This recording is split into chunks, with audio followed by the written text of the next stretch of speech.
Merci, Monsieur le Président. Merci, Monsieur le Secrétaire général. J'ai suivi, mais avec attention, le développement par le conseiller Lamani par rapport à cette décision. Je ne suis pas pour autant surpris, mais j'ai quelques réserves intellectuelles sur le sujet.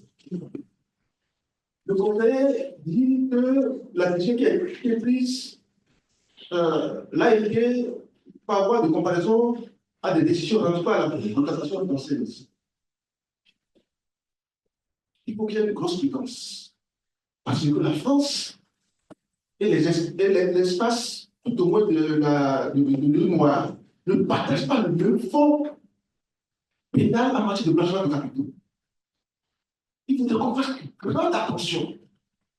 Alors qu'en France, le blanchiment de capitaux n'est rien d'autre que les divers éléments qui sont cités, matériels, dès lors que le bien provient d'une source illicite. Ce qui n'est pas du tout le cas dans notre ordre juridique. Ici, comme dans les pays de l'UEMOA, le blanchiment de capitaux est à la fois, et ce depuis la directive de 2015, une infraction de conséquences et une infraction autonome. C'est la grande différence. Et il n'est constitué que si les faits ou les biens proviennent pas seulement d'une source illicite, ou alors pas d'une source illicite, mais d'un crime ou d'un délit. Tout ce qui est illicite n'est pas criminel, n'est pas infractionnel. Alors donc, à vouloir imiter ce qui se passe en France, nous risquons de faire fausse route en matière de jurisprudence. Laquelle ne serait pas souciée sur nos tests.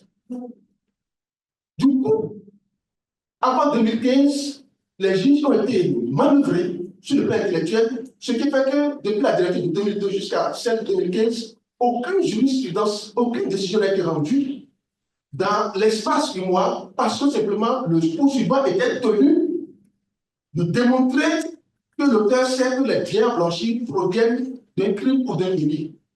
Dans cette incapacité processuelle, la délivrance est venue avec la directive de 2015 où le législateur a ajouté un segment de phrase. L'auteur sait que ces biens proviennent d'un crime ou d'un délit ou aurait dû savoir.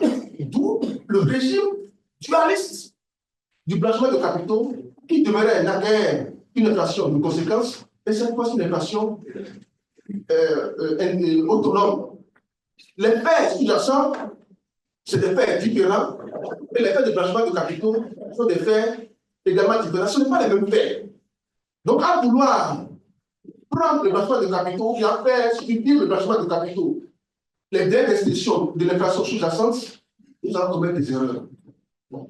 Je voudrais peut-être humblement après marcher vers les autorités suprêmes de la Cour suprême pour qu'on puisse discuter et essayer de voir comment exporter une telle décision. Je vous remercie.